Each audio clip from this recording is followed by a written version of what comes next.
When the Bible says eternal fire and gnashing of teeth, well, what do you picture? Flames? A cosmic furnace?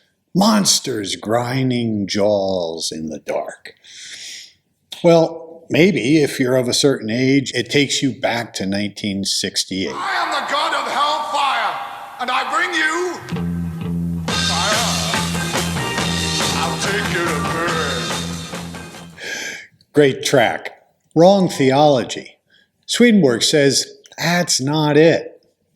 Those words, fire, gnashing, outer darkness, they're spiritual language.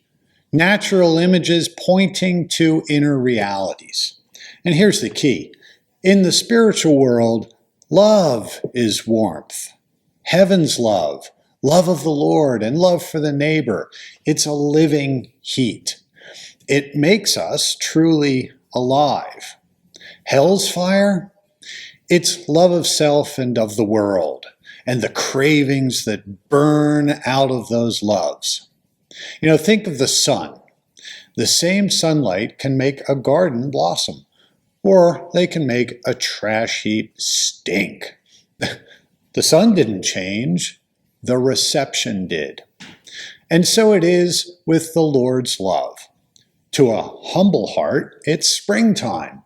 But to a heart curved in on itself, it becomes craving, burning, envy, contempt, rage, revenge, and the twisted thrill of harming people who won't bow to us. That's hellfire. Swedenborg says when certain hells open, you do see smoke and fire, but the spirits, they aren't physically burning. The fire is a correspondence. It's self-love, felt as heat, glowing like coals when left unchecked, turning ice cold when heaven's warmth draws near. Divine love and self-love, they're opposites. One chills the other.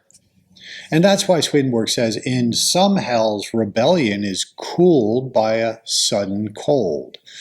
The fire and the freeze are both spiritual states. And what about the torments? Well, they're not God's rage. They're what happens when everyone in a community wants to dominate everyone else. There's no restraint, no shame, just power versus power. The strong, they tyrannize. The weak, they plot. And then it flips. Then it cycles. That violent delight, that is their fire. It's not punishment. It's what they love. Now, those gnashing of teeth. Swedenborg says it's the sound of falsities clashing. It's what happens when people deny anything higher than what they can sense. Truth from heaven, it strikes against their beliefs, and the mind itself grinds against it, gnashing. Teeth, they correspond to the outer parts of our lives, the sensory level, the level of appearances, of arguments, of I'm right and you're stupid. When people mock higher things, when sense data becomes their only truth, their thinking, it grates, it gnashes. And in the spiritual world, you can hear that. That's the gnashing. Let's bring this close to the life we live. Where does fire burn in you? When you're slighted, does resentment rise? When someone ignores you, does anger feel delicious? When you're right, do you use truth as a weapon against others? Well, if any of these come up for you, that's a clue that self-love is burning. And that noise of gnashing, well, have you ever noticed the inner grind when you argue just to win? When you flatten a person into a headline? When you refuse to see beyond what you can measure? That friction, that noise, that's what Swedenborg hears, magnified in hell. But there is good news. The sun hasn't changed.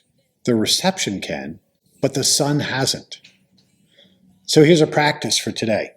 When heat rises in you, when you feel anger, contempt, envy, name it to yourself. Don't tell everybody else, but just name it to yourself.